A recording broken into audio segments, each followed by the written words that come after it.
All right. Welcome back to our loyal listenership to what we believe is season 4 of the ILBATDs podcast, the draft recap week 1 preview show. I'm joined by our regular co-hosts. We're so back and the biggest, the largest. Welcome back, gentlemen. Thank you. Good to be back. Good to be back. Good to be back. Oh, let's dive right in. What any overarching thoughts on how the draft went down? Or there were some draft day trades, some interesting selections along the way. What was your overall thought on how this year's draft played out? Yeah, I think I I was just typically gonna say. go ahead. I Go was ahead, gonna Cam. say, since we've gotten a little more deeper into dynasty, this is probably the least prepared I've been for a draft in some time, and it would just felt so much different than like a startup dynasty draft. But I'm glad there were some activities and trades. It just felt different. Just the strategy was so different. One QB redraft than super flex dynasty. So definitely felt a little different. Yeah, I can piggyback on that. I definitely dove into the dynasty rankings, dynasty content this summer. Just way too much time spent on Dynasty Daddy and KTC and some of those things and YouTube content. All that stuff was all focused towards dynasty just because we're in that other league, but I don't want to harp on that. I wasn't exactly prepared for this one either. I did a bunch of mocks the week of, and I know that a lot of us don't agree that mocks give us the best picture because one, in Sleeper, the mock is a computer, and two, our league is, say what you will, it's either more competitive or less competitive or whatever it is that makes it so different from any given mock that it's hard to say that can prepare you for our league. But I do think it can give you a look at least. And as I say that, there wasn't a single mock that I did where I had Amon Ra as a choice at 111. So that goes to the point that mocks might not help you at all. Um, but um, but just overall thoughts about the draft, I would say that this might have been the smoothest year. I don't know how busy everyone was. Obviously, last year was a bit crazy. A couple of bachelor parties, just Labor Day weekend in general seems like a lot's going on. But this year seemed maybe a little bit more smooth. I was traveling. I probably wasn't the most busy of everyone in the league, but traveling and being at a wedding and doing this and that throughout the weekend, but also feeling like I wasn't being rushed or feeling like other people weren't really taking too much time. I think we might have hit the sweet spot with 4 hours per pick. The pause from midnight to 8 a.m. I think that aligns well with most of our schedules. All of us being 30 plus now, which is crazy to think about as well. So in my opinion, it was the smoothest draft as far as nobody was really up in arms about one person taking too long. Um, there was trades happening, several, at least 4 or 5 teams were involved in trades. So it seems like everyone was super engaged. We got a little bit of entertainment right before the draft. I think that boosted morale, really kicked us into gear for another competitive, great year. Again, shout out Alex Applebaum for really sticking with it. I mean, I haven't enforced the punishment, and that's on me 100%. But when someone does the punishment that the league has agreed upon, we've established that this is the first year that we really wanted to put our foot down with it. And you come through, you fucking knock it out of the park. You gave me 2 minutes of the best 2 minutes I've had all summer. Um, I, I need to thank you, Alex. It sucks that you lost. You were the worst team last year, but that really helps, solidify where we're at in this league. And I got to thank Alex for that. And again, I want to thank the rest of the league as well for sticking with it. This is 10 plus years now, 4 or 5 maybe years of podcasting, a 12-man league. It's unbelievable. And I love every single one of you. And I need to thank every single one of you for, sharing the passion of fantasy football that we all clearly have. So just a big, massive thank you to, the hosts and the league in general. Well done, boys. Yeah, I thought it was cool too that this is the first year we've done like pick your draft spot based on reverse standings, and that kind of made it fun because there was like some variety, and maybe people were more excited because they, other than like the people at the end of the line, had a say in like where they were in the draft too, which I thought added an interesting wrinkle. And a number of people like didn't just pick like the next best spot available. They had a particular spot that they wanted, myself included. So that I thought was a really fun aspect to this year's draft. Colin, I wanted to ask you, we were talking before the draft started, and you mentioned that your strategy might be different this year, and you were leaning RB heavy at the beginning. And you did ultimately take 3 running backs in your first 5 picks, but it was only 1 in the first 3 rounds. Was that largely just due to the draft board being different than you were expecting? 100%. 100%. Every single mock I was doing, as I said, Amon-Ra wasn't there. So that really doesn't make a difference because I didn't pick him. But I had the choice between McCaffrey and Janty 8 out of 10 times. So I was going with one of those two, whoever fell, and probably honestly Janty if it was between those two. Um, but because neither one of them were there, Amon-Ra was there. It just kind of threw me off. So who I was taking in all my mocks at 2-2 was Drake London. And I was like, look, I know I want him, so I might as well get him now, and then I'll deal with whoever Josh doesn't take. And I'm good with Jonathan Taylor or Josh Jacobs. I'm actually happier with Jonathan Taylor. I think he has the higher upside. But I was stuck on London, and I stuck with him. And maybe, and this will be something we talk about, maybe we'll just segue right into it. But for a player that you think might haunt you throughout the season, that could be Malik Neighbors for me. I have him in another dynasty that I picked up this summer. 22-year-old elite wide receiver, seems to be kind of getting a little bit more injured than people would think. The quarterback situation hasn't really shaken out just yet. They have 3 pretty above average quarterbacks, I'd say, potential above average quarterbacks. I don't know if I saw I think Neighbors was like the riskier pick for this season specifically. In Dynasty, that's another story. I'm taking Neighbors all day over London. But this year, I think I like London for red zone threat, target share. He was getting 40% of Michael Penix's looks throughout his starts last year. He can make the big play. He's not just your red zone threat, and he is the clear number 1 receiver. You could say that about Neighbors, but London is like, I like his floor, I guess, per se. And maybe you shouldn't be looking at floor with your first overall pick, but I was stuck on London, and I went London, and maybe Neighbors haunts me the rest of the season. But back to your question, Nick, yes, the mocks that I was looking at did not come through with the real thing. And that's what kind of threw me off with my first pick, and I had to adjust from there. I'll answer that one. I think Jalen Hurts could be one of the players that haunts me. I was thinking when it got back to me about taking him, and I did want one of the like top, really 3 quarterbacks. I didn't love Jaden Daniels this year, but after going wide receiver and then tight end in the first 2 rounds, I was just getting nervous about still not having a running back. So I didn't want to wait until like the 4-8, which who knows, but I mean, I might have been looking at like Travion Henderson or Pollard as my RB1.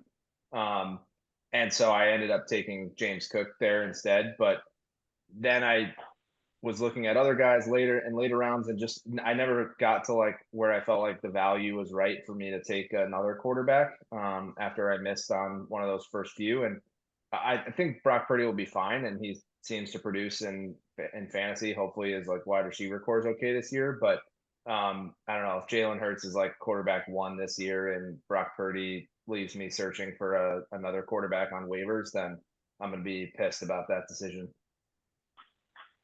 It's funny you say that because Jalen Hurts was kind of the pick that I thought that I made that might haunt me later on. In the years past, I mean, pretty much every draft that I can remember since doing in college, like I'm not usually a guy who takes a quarterback in the first 6 to 7 to 8 rounds. I like to stock up on running backs, receivers, tight ends, and then I'll worry about maybe streaming a back half QB1 later on. Hopefully my skill positions kind of fill in the gap. But I had just gotten off the flight and I didn't know who was going to be available. So it's kind of a little bit of a chaotic mode, and I was like, and I'm taking Jalen Hurts there, and I think I don't feel great with my running back room this year. So the Jalen Hurts move kind of informed me having to take David Montgomery later on, and didn't really love that pick. So the Jalen Hurts kind of dominoed into David Montgomery later, which those two picks in tandem might haunt me later on as far as picks that I did make. And I kind of changed my entire strategy from the third round on. But I think Jalen Hurts, my season kind of rides or dies with how he performs. Is he top 5 QB, or is he closer to the back half of the QB1? And then I could have maybe waited to get a Bo Nix or a Drake May later on in the draft, and I could have picked up a JSN or a Kamara to, as another skill position player. So you're saying that the picks you did make will haunt you instead of like maybe a pick that you missed on or you should have taken? Yeah, that's kind of how I'm looking at it. I mean, the only player that I guess it might be JSN. I think JSN might be the pick that haunts me there. I might have taken him there and just loaded up on, solid wide receiver ones. You're going to get a ton of targets. One QB there. I don't hate the pick, but that's just not traditional with my strategy. I'm usually 4 running backs, 3 wide receivers before I even start thinking about a quarterback. I see. Right. I understand. Mm-hmm. Do we dive into some shine or shade questions? Let's do it. Sure. I don't have one off the top of my head, so I'm hoping you guys are locked and loaded with this. But I'll come up with one. Yeah, I've got one. So you mentioned earlier, Colin, that we had, I think, 4 teams participate in trades, like 4 or 5 different trades end up getting made. I guess shine or shade, like making draft day trades is a useful strategy to improve your roster. And maybe we're all biased because 3 of the teams that were involved in trades are on this podcast. But I guess where the question is coming from is I'm a little surprised the trade activity was down this year relative to like some past years, and I think we've seen more teams get involved in trades in the past. I don't know if it was just because like people were happy with their selections at their slots, or the shorter time limit, or people were just like on the clock and just made a pick and didn't think about it. But maybe that's like the antithesis to the draft going faster, is we had fewer trades happening and fewer trade offers and things. But shine or shade, one way to make your team better is to go get your guy when you see him falling, kind of thing.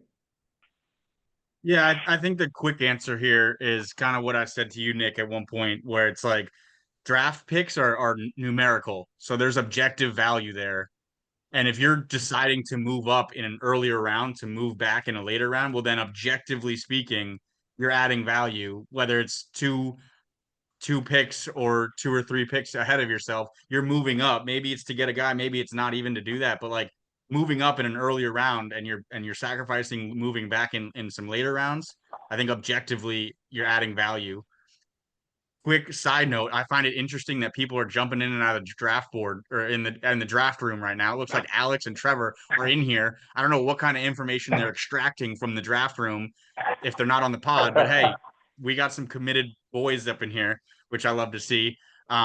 But that's my short answer essentially, is like objectively it's draft positions are numerical. So if you're moving up in an earlier round, then yes, you're adding value. Yeah, I mean, just from like, sometimes when we've played fantasy for a long time and we're competitive people and we want to have, we want to win ultimately the league. But I think there's something to be said about going up to get your guy, especially if you're trading up to get a pick. Like I saw, Nick, I know you made a trade to get a guy who was sliding. I made a trade to get a guy who I didn't think was going to make it back to me. Like part of it, that's part of the fun, right? Like you want to draft your guys. You want to, even if the draft doesn't go the way that you expected it to, right? Like Drake London, it's a 111, thinking that there's going to be 2 guys there who were there in 80% of your mocks. Like getting your guys, I think is one of the most fun things in fantasy. Putting a team together that you're like, damn, like I feel like I crushed this, right? Like that's part of the fun that, we get to the competitive stuff later, we'll worry about playoffs and, who's going to win the trophy or whatever. But I think that I don't know if it necessarily makes your team better or worse. I'd love to like kind of follow the 5 or so teams that made trades and see do they do statistically better than the folks who didn't make trades. But it does make it so much more fun. I just love having a team that you're proud of when you're at the end of the draft. I've got another shine or shade here. I haven't done a statistical analysis, but just looking at the board, it feels like we continue to see fewer running backs taken in the first few rounds year after year. And maybe part of that is due to having 3 wide receiver spots and 2 running back spots now in our league. But shine or shade, the value of running backs continues to decrease.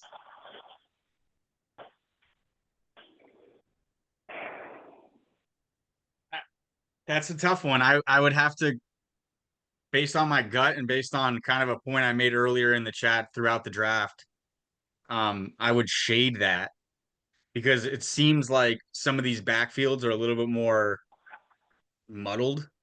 We're not sure. There's a handful of running back committees per se that are very unclear going into the season. Washington Commanders being a perfect example of this. Austin Eckler seems to be one, but the next 3 guys are 1B, C, and D rather than 2, 3, and 4. But who's to say? I mean, an unofficial depth chart, that who's to say, you know? But to the point of shading that running backs are less valuable, it just seems unclear.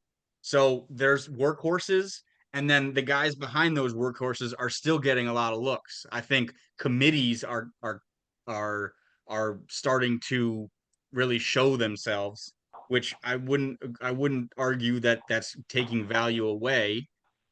But I guess it wouldn't necessarily be adding value, but it's a totally different position than wide receiver because there's 4 wide receivers on the field in any given play, whereas there can be up to 2 essentially running backs on the field. Um, so I don't know. I kind of worked myself into a confusion there, but I don't think running backs are becoming less valuable. Um, it's just clearly that wide receivers are more valuable. I don't know.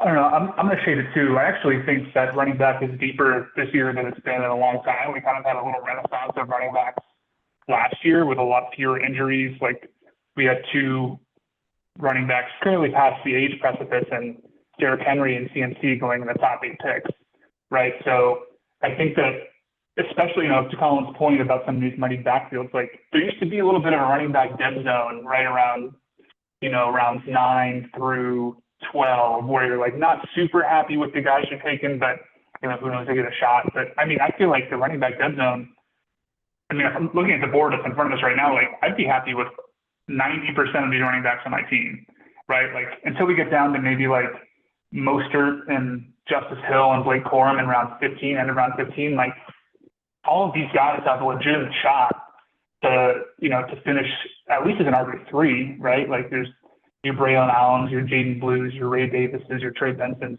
Who knows what's happening in Jacksonville with Tank Bigsby? Nick Chubb can have a little bit of resurgence this year. Tajay Spears could definitely win the job when he gets healthy again. Like there's so many. I think it's just deeper than it's been in years past. So I don't know. I think that in years past there's been like a handful of like studs that you want to grab, and that's definitely true this year.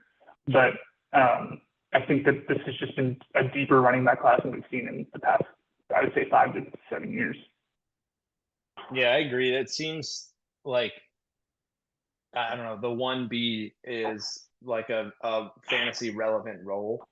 And that was why I took Jordan Mason in the 8th round. Like I was reading about how like some beat reporters were placing bets on him to like lead the league in touchdowns, and he's like not even the starting running back for the Vikings, and so I was like, okay, if he's like going to get goal line work, he could be like a flex, even though he's, not even a starter on his own team. So, yeah, I think that's right.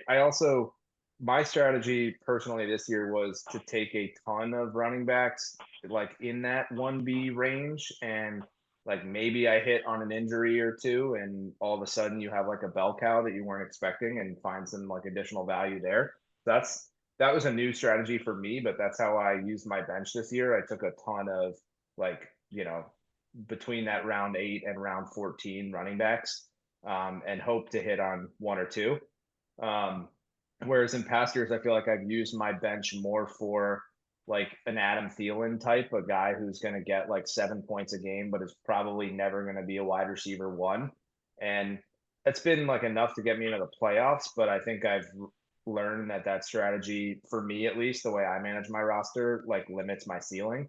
So I'm going for more of an upside play with some like running backs that could potentially add value if the guy in front of them turns out not to be the guy or gets hurt or something like that. I don't know if you guys have any other shiner shades. Well, no, just to continue with this point, I think if with this 1B situation, you look at round 8, there's 4 running backs right in a row: Warren, ETN, Dobbins, and Scatabo.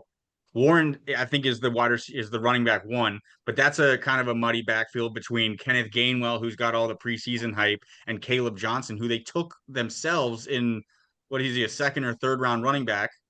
And he actually went before Warren. Then you got ETN, who's got, Bigsby and Bashal Tootin, who that muddy backfield, but those are Tootin's a rookie, and he's going rookie who might not even play that much, going around 13. You got J.K. Dobbins, who is supposed to be the RB1 there, and R.J. Harvey's going 3 rounds ahead of him. And then Cam Scatabo, a rookie, cleared RB2, is going as, I mean, Rob's running back 4, but like high value RB2 rookie running back. Travion Henderson's another one, round 5 running back, not declared, not the day 1 starter, and he's going that high. So while wide receivers might be deeper, there's a lot more to choose from. I think the running backs are like shifting up the board throughout the years, and that the sea of blue that we're seeing right now might be getting closer to green again, like it was 5, 7, maybe 10 years ago, when all the workhorses were going right away. We have a roster move being made during the podcast recording here. Trevor has added Emmanuel Wilson and dropped Isaac Garendo. Do you have any real-time reaction to this move? That's smart.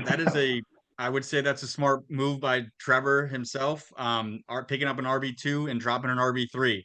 So well done, Trevor. He's clearly, paying attention. So well done. Yeah, we're going to need him to confirm whether AI suggested this move or whether this was human intelligence. I have a shiner shade. If I'm looking at the top, let's just use the first 2 rounds.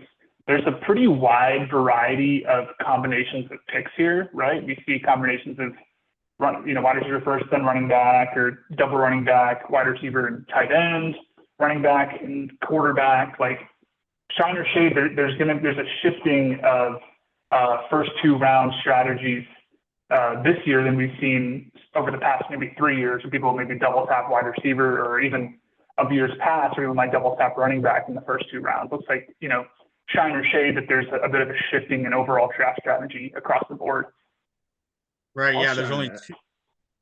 Yeah, I would shine as well. I think traditionally people have been like an RB guy or a wide receiver guy, and then we have one tight end guy in the league. And that hold your horses there, because somebody else might be coming for the crown on who the tight end king is these days. But it does seem like people are kind of changing up their strategy. And, Colin, you were mentioning that people went in a different order in the first round than you might have been expecting. But if you look at the names that went in the first 2 rounds, it is kind of the same 24 guys that you might have expected, just in slightly different orders. So I think, while people are taking like the same types of players, people do seem to be diversifying for the most part, and taking, a lot more of like one of each, or one of 2 different positions. I think it's interesting that only 2 players went RB, which I feel like 5 years ago, that was like the dominant strategy. And only 2 players went wide receiver. Yeah. So the rest of the 8 of us did a combo of one and another, or, whatever it was. Yep. So I guess that leads me to my next question. Besides your own team's builds, I guess I don't know if we can just kind of dive into it, but give me like 2 or 3 teams that you guys like that's not your own, but whose builds, at least from the draft so far, do you guys like the most? I can go first here. I mentioned this on the in the chat as we were drafting. I think J3 asked a similar question. I like Eric's starters a lot. He lost me a little bit with some of his bench plays, but I think that was largely because he like took a second tight end and took two defenses, including one pretty early. So I didn't love the way he utilized his bench, but I really like Gibbs, Kyron, McConkey, and Burrow in the fourth, I think is really good value. I was thinking about Burrow in the fourth as well. And I was texting Troy about that. And ultimately, I was trying to get Troy to trade up and take Burrow. And when I couldn't do that, I thought about taking him myself. I think Tet could be a steal in the fifth round. He might be like the best rookie in fantasy this year. We'll see. So yeah, I really like his starters, and probably top to bottom, I like Team AI. I got to go with Trev's team. I thought it was really well constructed. I didn't love taking a second quarterback in Kyler Murray, but I think he could play a matchup game there where certain weeks he sits Mahomes if Mahomes doesn't have a better fantasy year than he did last season. And similarly, I know Trevor historically likes to take defenses early, but I didn't love taking the Broncos in the 12th here either. But other than those two picks, I really liked his selections. And once I understood that the kickers were to have Dicker and Bucker, love that move. I think that's going to intimidate opponents. So good choice. Yeah, those are two solid teams. I'm gonna be honest. No, there isn't. Like I said right before we started recording, I did 5 minutes of prep just to get a quick glance snapshot of everyone's team, quick thoughts. So no one really is standing out at the moment. But if I were to pick two teams that I like the most, not standing out, but I just generally like them, it comes from their starters. And that actually happens to be Alex. I think I think Alex's team in those first 11 spots, maybe it's 10 spots, I think it's 11, is scary. And of course, I play him week one, and this is not based on projections and how I'm losing by 17, or currently it's actually 19. The only Um, current matchup that's not a 51-49 or 52-48 projection based on sleeper projections, it's 64-36. yes, That's I'm well pretty aware. cool. Sleeper thinks you have no shot against Team Alex. No, and I'm well aware, and that's fine. Dynasty Daddy gave me a little bit more hope with the fact that I have the third most valuable team, whatever. That's all arbitrary, whatever. I am strictly based on, the eye test essentially. And Alex's eye test starting lineup against me is quite the sight. I'm a little nervous. But that being said, he does not have the longevity. His bench is absolute nobodies. They are either home run or bust people or people that I wouldn't have come close to with a 10-foot pole. I don't think he has the longevity. Once injuries start hitting, maybe some bye weeks start coming, he's gonna have to start fantasy irrelevant players, and that does not bode well for an 18-week season.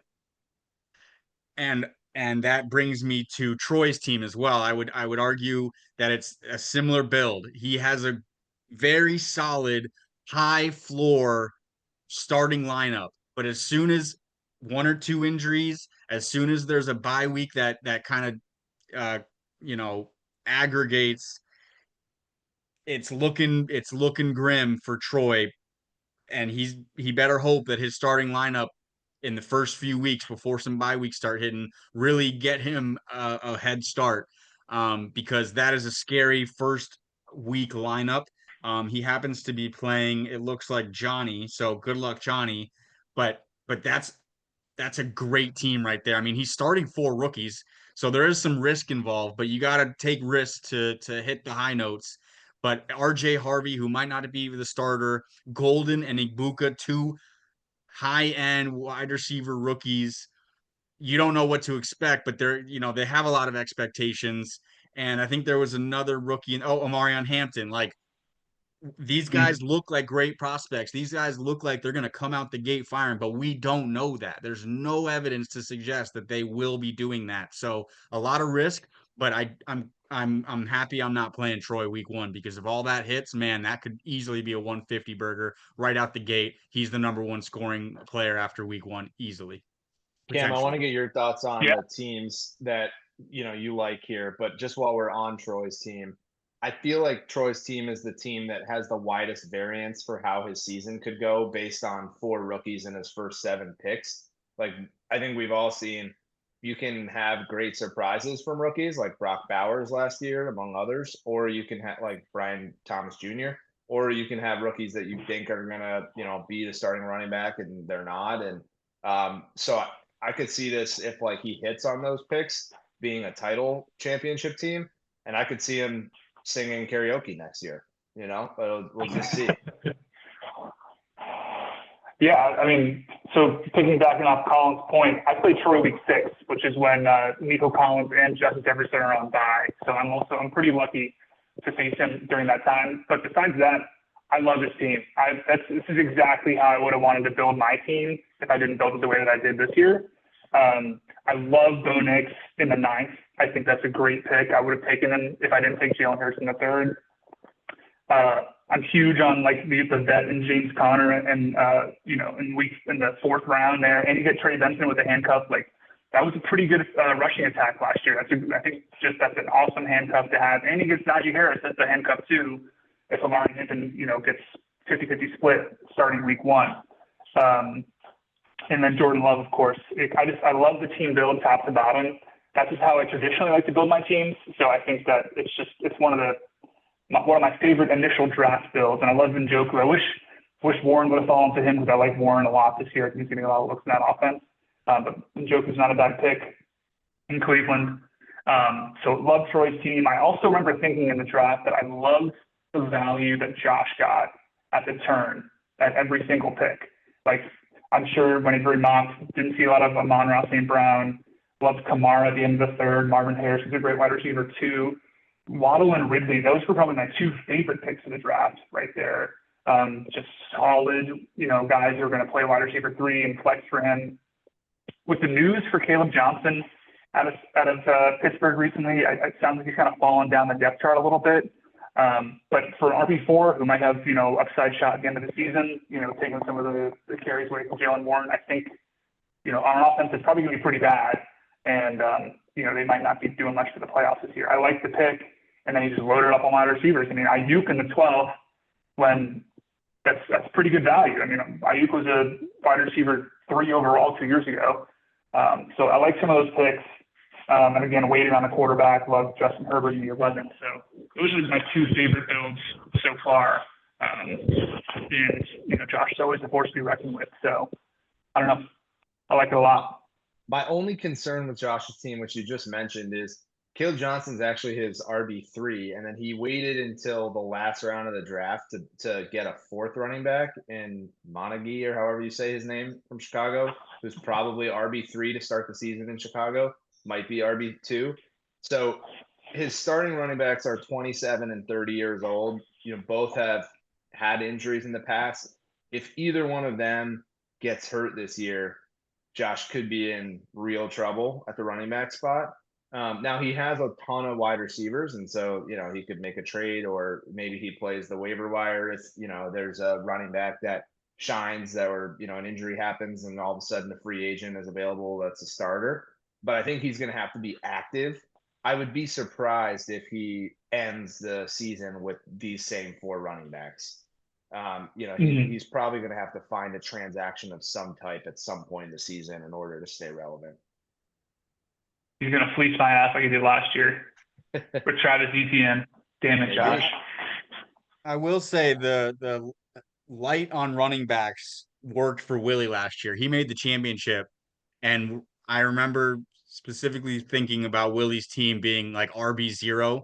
I think his RB2 was an RB2 on their own respective team.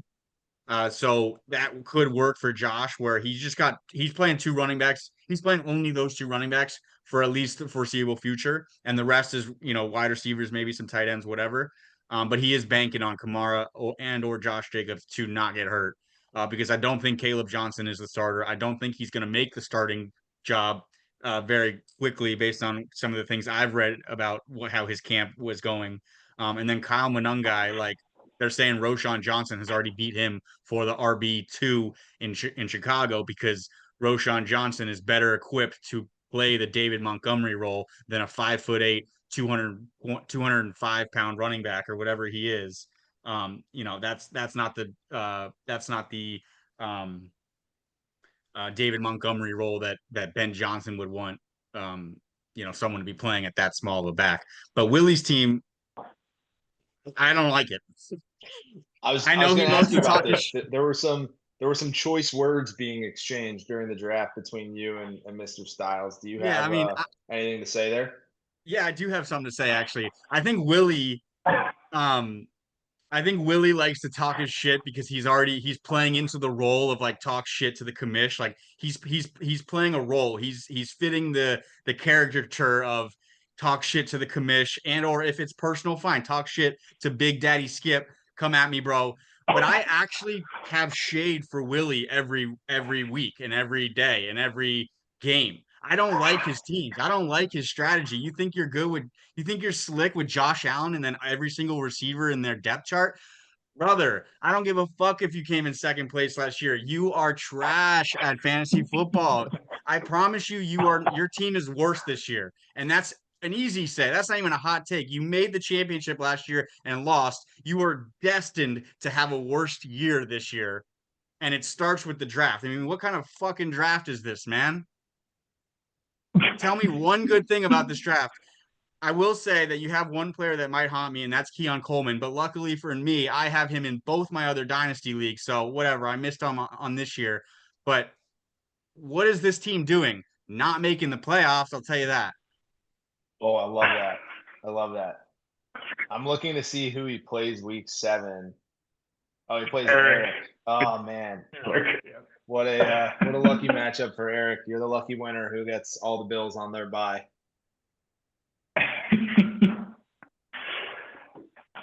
One other team, we mentioned it a little bit earlier. Jason ended up taking 4 tight ends, which tied for the lead in tight end selected with Alex, who, of course, I expected to lead the league in tight ends drafted, including 2 interesting rookies. He got Warren and Loveland, not wondering who the top rookie tight end will be, just took them both. What did you think of Jason's strategy here? For some reason, I'm not surprised by it. He's got a couple guys that Jason is definitely the most notable person in my mind who has no shame with picking guys who will come up later in the year. So Rashee Rice is suspended. He picked Tajay Spears, who's injured. I could have sworn he was going to take Joe Mixon, but someone else got him. I thought there was one more person. I think Likely's hurt. So he has no issue picking guys that will come to fruition maybe later in the year, which is not a bad strategy. But this is typical. This is a typical Jason Moody team. I couldn't put my finger on the exact reason why. I mean, 4 tight ends, that seems a bit uncharacteristic, but those are all solid tight ends. I mean, between Warren and Loveland, you're taking a good more than 50-50 shot that one of those will hit. Apparently Loveland's going to be in a split with Komet, so while Warren might get all the volume, if you have Warren and Loveland as the tight end ones getting a lot of looks, and both those could be high powered offenses, well done. I think Jason's got a good team, but it's just such a Jason team. I don't know how else to like frame that. Yeah, similar RB depth to Josh. I mean, Tajay Spears is going to be out for the first 4 weeks. Dylan Sampson looks to have at least some component of that backfield, wrapped up, but there's still, with Quinton comes back, then it's a 3-headed monster, which I don't love as his RB3. So he's definitely light on running backs too. So I don't know. I think that there's a lot of holes to fill before he gets to the week 7, week 8 kind of playoff push. And Derrick Henry's 31, right? Or 30 years old. So I don't know. I don't hate that pick, but usually after the draft, I'm usually pretty afraid of who Jason has picked. He's usually, in my mind, developed a squad. In my perspective, it doesn't seem to be the most lethal combination of players that I would have expected from him, but who knows? I've eaten my words before, and he's usually always hanging around the playoffs at the end of the season. So it's just not as scary as I think he normally is. It's fair. I'd like to correct you real quick. when Quinshawn Judkins gets a contract, comes back, and is integrated in the offense, he is very easily the workhorse. You don't take a running back in the first or early second round, and then you're not giving him fucking 30 carries a game, 20 carries a game. I fully believe that once Judkins, I can't even say his damn name, Quinshawn Judkins comes back, he is a very clear workhorse in that offense. Although they did just extend, or no, I'm confusing the Steelers backfield with the Warren. with Warren here. But they also took Sampson in the 4th round, so they did use a second draft pick on a running back. We'll see. And then confusingly took 2 rookie quarterbacks, so who knows what the hell they're doing in Cleveland. But is there a team that you look at and that you think had the most head scratching picks or the most number of picks that you weren't sure what they were doing at that particular slot? That's hard to say right out of the gate. I mean, again, I'll go off on Willie if you want me to. Again, his team sucks ass, so I don't agree with any of his picks. Like just Tyreek Hill. I mean, he's 31 years old. He can't run a 4.4 anymore. I don't even think Tua is gonna have enough time to throw the ball fucking 20 yards down the field, let alone 40 yards down the field. And that's how Tyreek gets all of his points. Maybe he's doing a lot of drag routes, but again, he's lost his speed, so he's gonna get hit by linebackers and shit. So I don't know. Willie's team is just ass to me. So he's got also another 34-year-old wide receiver down there in Keenan Allen. Debo Samuel, he's got a bigger ass than Kyle Lowry. Um, it's just not a great look for Willie down there. But to move on to some other teams, I don't know if anybody was head scratching. I didn't love Eckler at 7-2. That seemed a little early to grab him in my mind. Right, with how confusing, like without how solid, nobody knows what that backfield is going to look like. Yeah, that's fair. Right, especially with Tyron Tracy, who looks to be the bona fide RB1 on that offense right now. Cam Scott was a little hurt. I would have taken Tracy there if he wanted a running back. Honestly, those 3 picks are 6, 12, 7, 1, and 7, 2. Love the Romo Dunze pick for Alex, but I just feel like you don't need to take Hawkinson. We got Trey McBride in 3-1. You could have gotten Devonta Smith, Zay Flowers. Hell, take a shot on Ibuka or Jacoby Myers. Like, I would love his team that much more if he would have taken a Dunze and then another solid wide receiver 2 there. And then I don't love the Eckler pick right there, but curious to see if Alex needs help at wide receiver later on when he's got Hawkinson in his flex versus like a Zay Flowers or even Rashee Rice later on. Yeah, I didn't love. I agree. The Eckler pick was a little confusing to me. I think that was the one where Rob picked the wrong player at first, and then Troy was giving him some shit and was like, "Are you sure you meant to pick Eckler?" or something to that effect. And then we were razzing Eckler for the video of him running a 40-yard dash. So that was funny. And we'll see. I mean, to your point, Colin, who knows who the running back 1 in Washington will be? And Eckler, when he was at his best, was a great, running back. So if he can find that form again this season, then maybe that'll be a great pick at the end of the day. I didn't love the back-to-back Chiefs of Kelsey and Mahomes at 6'8" and 6'9". I don't know. I think I am sour on Mahomes as a fantasy quarterback these days. He doesn't seem to run as much as he used to, and that really propped him up as a top tier QB1. So probably could have waited a bit longer there. I'll also be interested to see how Mayfield does without his offensive coordinator this year. I mean, I think at the end of the 8th round wasn't bad value, but he was just a player that I was kind of generally fading. So those are some of the ones that stuck out to me as individual picks. I don't know that I have a team overall that I thought was worse than another though. Right, I would agree. I think Kelsey, he's going on his farewell tour, so I don't think he's going to be that tight end that everyone is used to seeing. And Mahomes, that's his biggest target is Kelsey. They're still trying to figure out that wide receiver room. Rashee Rice hasn't been playing that much. So I would agree there. Those were maybe a little bit high for Chiefs picks.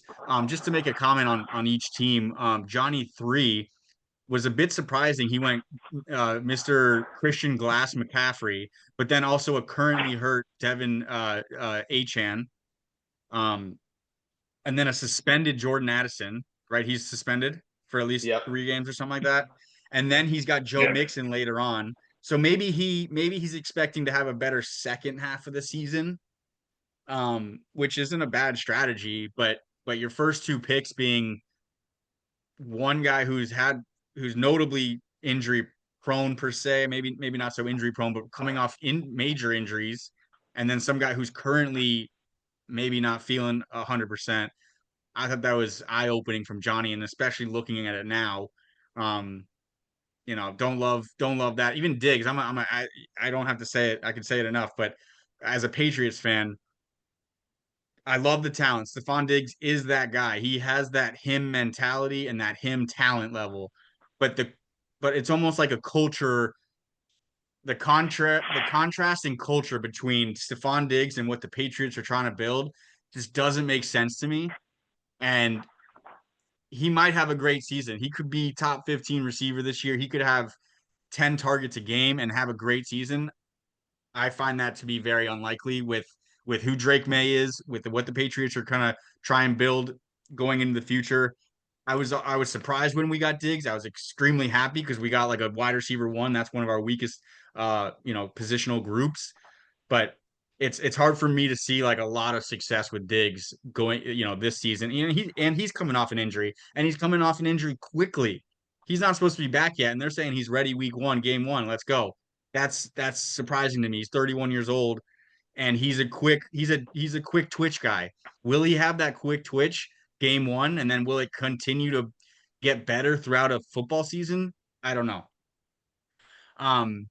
Team AI feels like a team AI kind of team. It seems like he picked the guy that you should be taking there. In a similar fashion to Cam's team, and it seemed like a lot of the guys on Cam's team kind of fell to him. We let these guys get to Cam's team, and he capitalized on that value, which is typical Cam, but that's Cam, the fucking 17-time champ.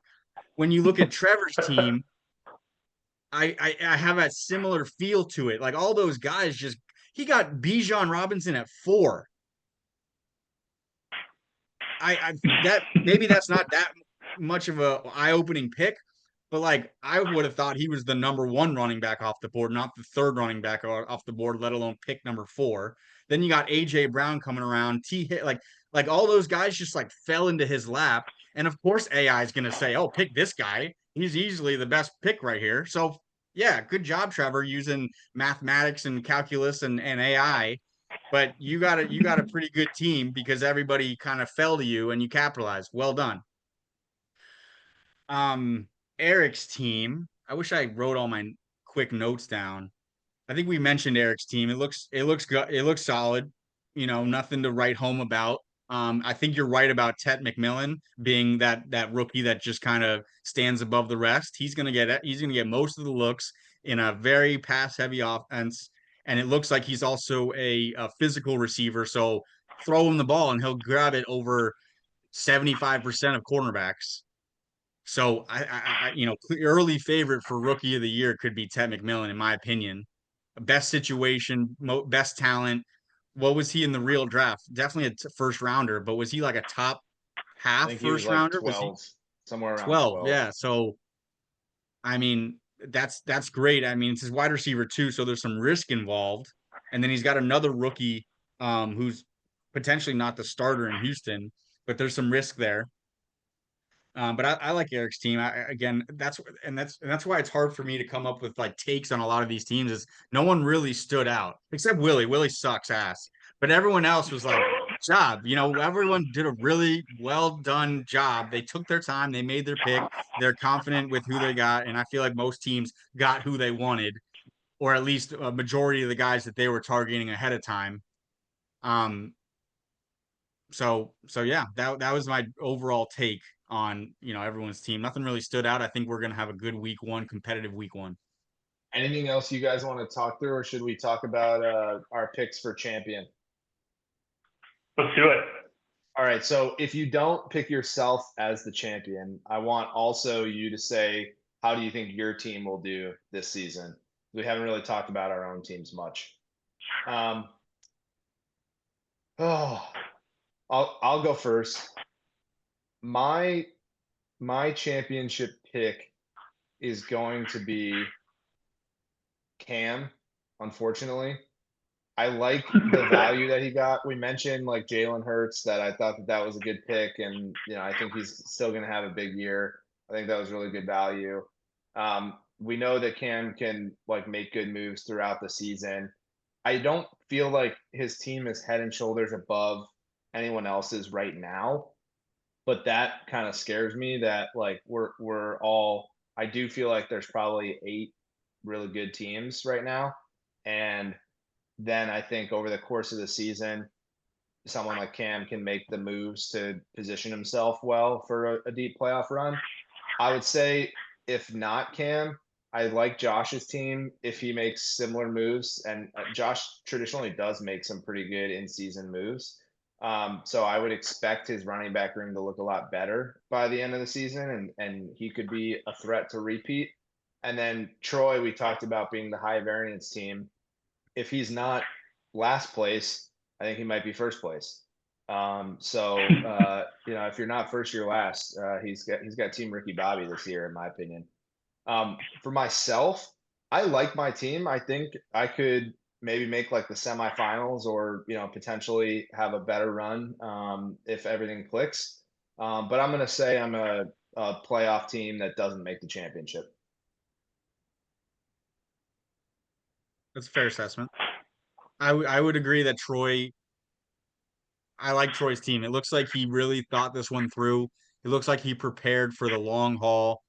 He built, with the handcuffs, with, the double quarterback. Like I think he's got some longevity to it. I think his bench is probably better than I stated earlier. With Marvin Mims, I think that's a great pick. I would say Troy is one of my favorites. And then I mean, I know we're the podcast host per se, but I'm gonna go with your team, Nick. I like your team. I mean, again, it looks like you thought this one through. Garrett Wilson fell to you. He's a great pick. I know the talent is there. I know the situation doesn't necessarily speak to why he could be an elite receiver. He is an elite receiver. He just doesn't have the situation, and that's probably why he fell to the 5th round. He's not a 5th round receiver. But top to bottom, Nick, I'm a little bit worried about your team because I think it can just be cruising on that 130 number. I think you got that 130 number each week without really breaking a sweat. And then it's the playoffs as a crapshoot, but you're making it for sure. And I think you'd be the favorite. Either you or Troy, in my opinion, right now would be my 2 favorites. What about you? And myself, here's a shiner shade. Am I going to finish above Willie? I will shine that. I think you finished above Willie. Yeah, shine it for sure. I know we usually shit on Willie's team after the draft because he makes some questionable choices, but I do think that I think you're a top 4 team in this league this year. I'm also going to make the I guess something a common decision or choice now. I think it's going to be Troy and Josh in the finals this year. Love Troy's team, love Josh's build. He has some questions, but I mean, Josh fleeced my ass last year, and I gave him Chase Brown for peanuts. So as long as I don't make any poor choices like that, hopefully I'll keep myself in the running. But I think it'll be Troy and Josh in the championship this year, assuming there's not any major injuries or roster changes here. I think that I usually float around the 6 to the 8 seed floating into the playoffs. I usually start really slowly. Hopefully there's not any major injuries. I mean, on my team in the beginning, first couple of weeks of the season, I don't feel like I'm much different this year. I still feel like I'm kind of floating between the 5 and the 8. Maybe Jalen Warren, has a better year than people thought. Maybe King Bigsby runs away with the job in Jacksonville, but I don't love my running back room, so I feel like that's my weak spot. And of course, tight end room is kind of trash, but hopefully my wide receivers and Jalen Hurts can kind of carry me the way. So I think I finished in the 6 to 8. I did have one more question just one more question because all 3 of us traded up to get a receiver. Nick, you traded in the 5th, I traded in the 6th, and Colin, you traded up in the 13th to get Deontay Thornton.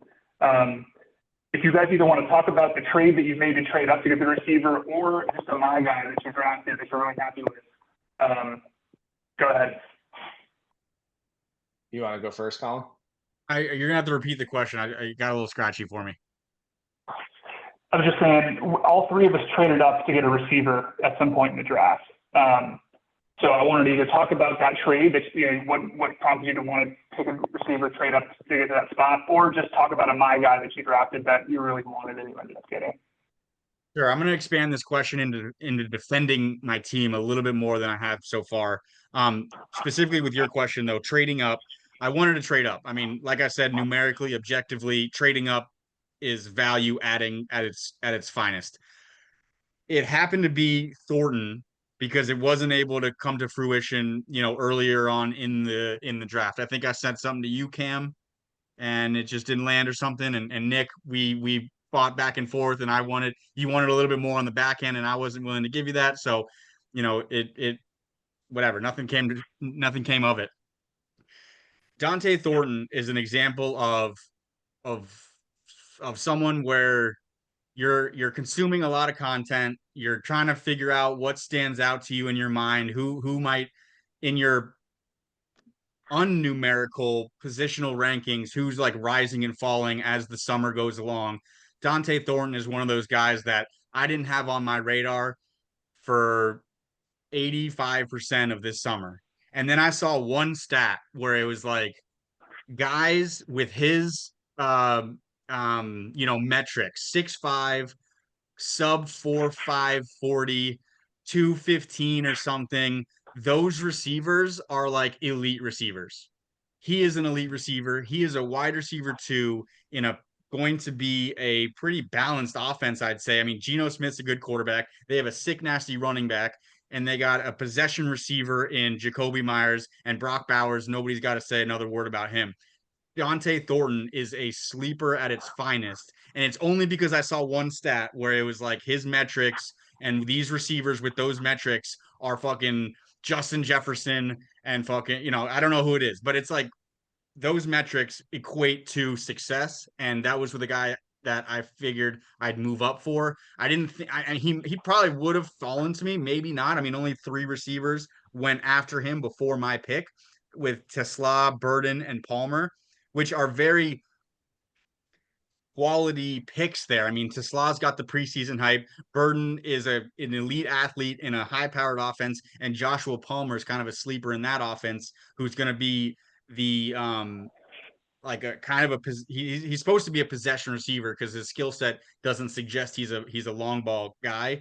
And I know Khalil Shakir is a possession receiver, so I think he'll find a nice little role there in Buffalo, where, you know, with obviously Keon Coleman being the true target guy.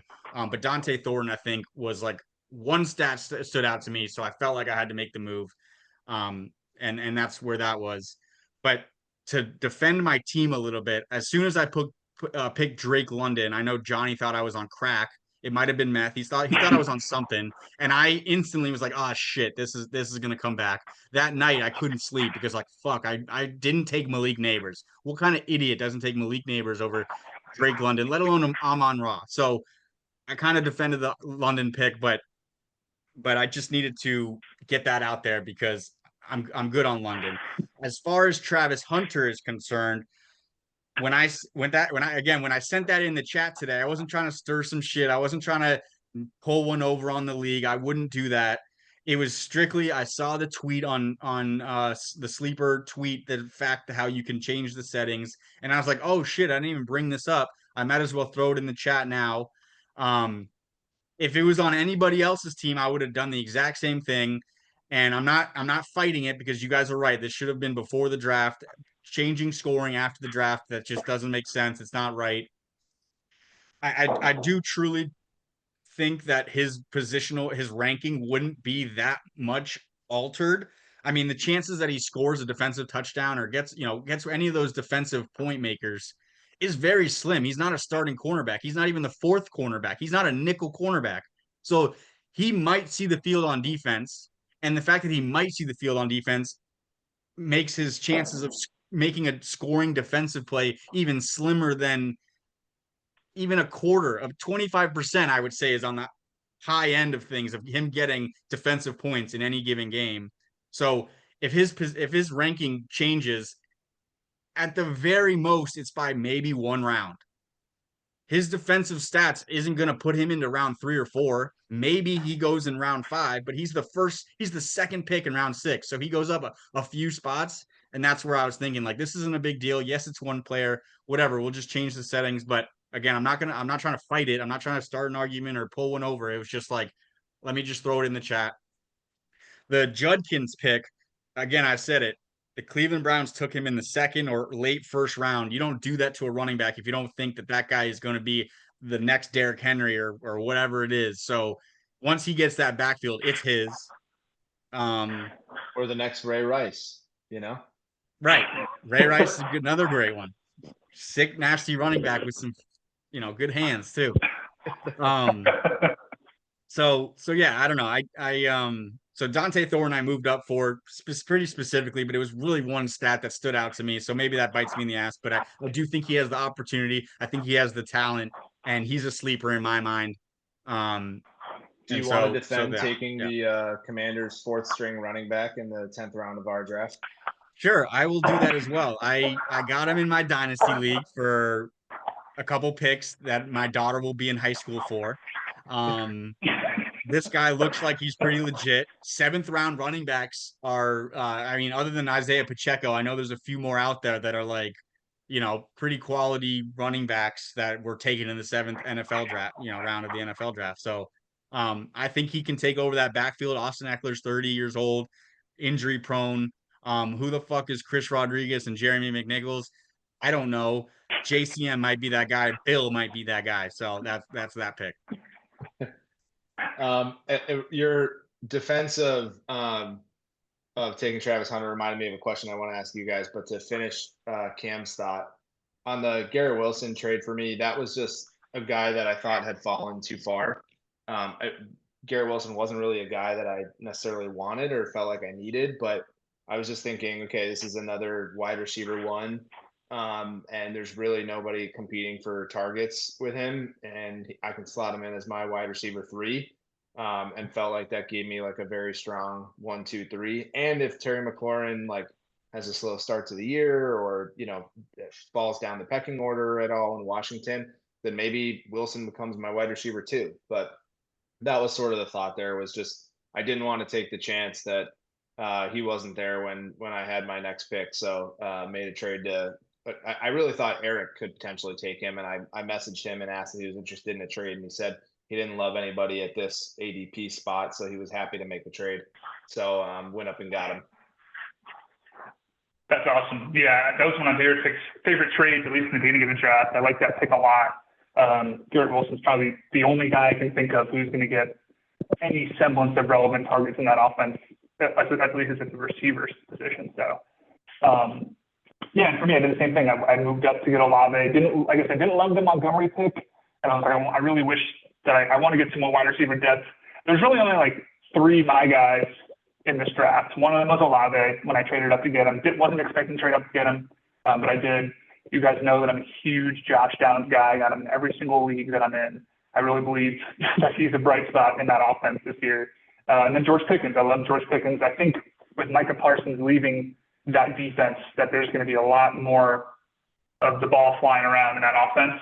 I think Pickens benefits from that. I think CeeDee Lamb could be the wide receiver 1 overall this year in an offense that throws the ball 650 times over the course of the season. So those are my 3 my guys. And Olave was just one of them that happened to land too. All right, I've got one more question, and then very quickly we'll do week 1 picks. We won't expound on them, but we'll just go down the board and say who we think wins each matchup. We'll do it like college game day style. We're running out of time. Got to get the Corso's headgear selection.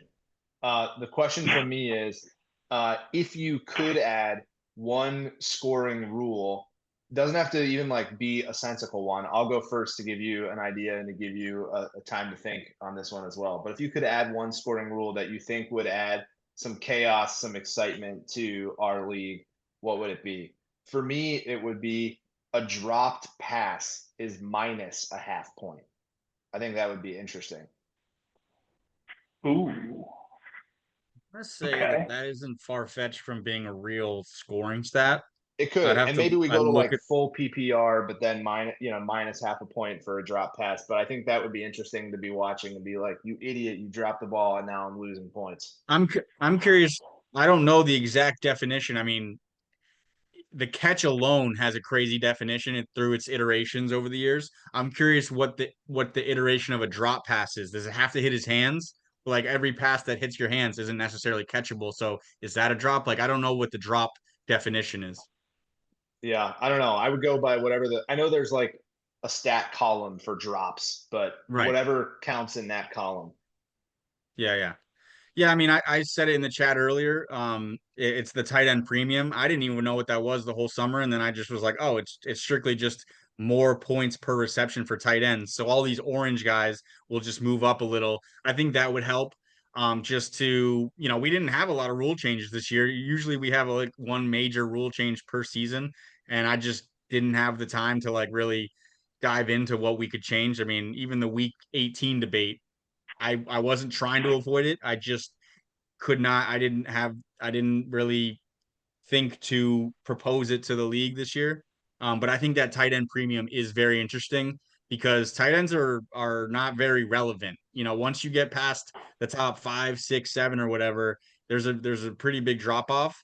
Um, and so I would find that interesting to see how it affects, who's taken and when they're taken.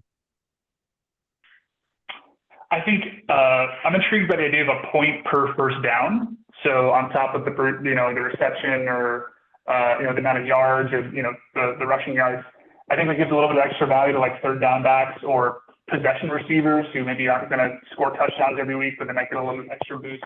I think that would minorly change some of the depth running back and depth receiver value. That would be interesting. All right, over to week 1. We have our matchups set as we talked about. It looks like 5 of them could be very close. We'll just go down the board, and maybe Colin, you go first on each of these matchups. Who you think is going to win? Then Cam, then I'll go third. Yeah, I mean, Nick's Brockhart Chubb is a clear winner there. I don't even want to mention the other guy's name or team because, like, who is he in this league? Um, Clorox and Joshington Commanders. I will say this: let's everyone try and make a new team name again. I know Joshington Commanders is like goated, but we got to change it up this year. I mean, if you don't change your name by the first game, you're getting a 5-point deduction in week 1. So let's get some new team names up in here. Um, I'll go with Josh. I think I like Josh's week 1 lineup a bit better. Between Troy and Johnny, I like Troy's team. Right, I already said that he might be one of the favorites. His starting lineup is insane. Those 4 rookies better hit, and if they don't, too bad. But I think they do show up a bit. So Troy's team there. Trevor and Eric. The projection likes Eric. I think I like AI. All those guys kind of fell to him. He's got an undervalued team, in my opinion. So I think he wins week 1. I will always pick myself. I don't care what the projection says. I don't care if it's 19 or 59. I will pick myself. And then Cam and Rob. Um, let's go Rob. Let's go Rob with the upset. Cam does start slow, and I think that continues. I'm gonna make some similar picks here. I like Nick's team overall, top to bottom, better than I like Willie's team. I like Josh. I think he's a little bit undervalued right now, especially with that week 1 scoring, but I like his team a lot. I'm gonna go Troy also. I think Troy might hit the high score week 1. I'm gonna go Eric here. I think Eric is a sleeping giant. He's been down the last couple of years. I think he makes a week 1 win to make up for the birthday bowl loss that Trevor gave me in week 1 last year. I'm gonna go Alex. He's got the juice. He's got the cool title name. Sleeper tends to like him this week, so I'm gonna go Alex, and then I'm gonna go myself. I will favor Nick's Brockhart Chubb. I'm going to go with the Joshington Commanders, or formerly known as Joshington Commanders. I'm going to take Team J3 Swish. I think Troy with a bunch of rookies in week 1, maybe they don't get enough run this week. Maybe they're sort of eased into the regular season. So give me J3. I like Eric to beating my median. I'm sorry, Colin, but I'm going to go with title chasing in week 1. And I'm going to go with Josh Blew My Neighbors as well to pull off a week 1 win. Well, I love the team names. That's why I want new team names, because I want people to get creative. I'm not a Taylor Swift fan. As a matter of fact, I do not like Taylor Swift, but my top 2 running backs are Taylor and Swift. So I had to do it. That will be changing. Just I got to come up with a better name. But I had to throw it in there because I found it unique that both my running backs are Taylor and Swift. I like it. It's a good name. Well, thanks again, gentlemen, for another great podcast. I hope the rest of the league enjoys this, and best of luck in week 1. Godspeed.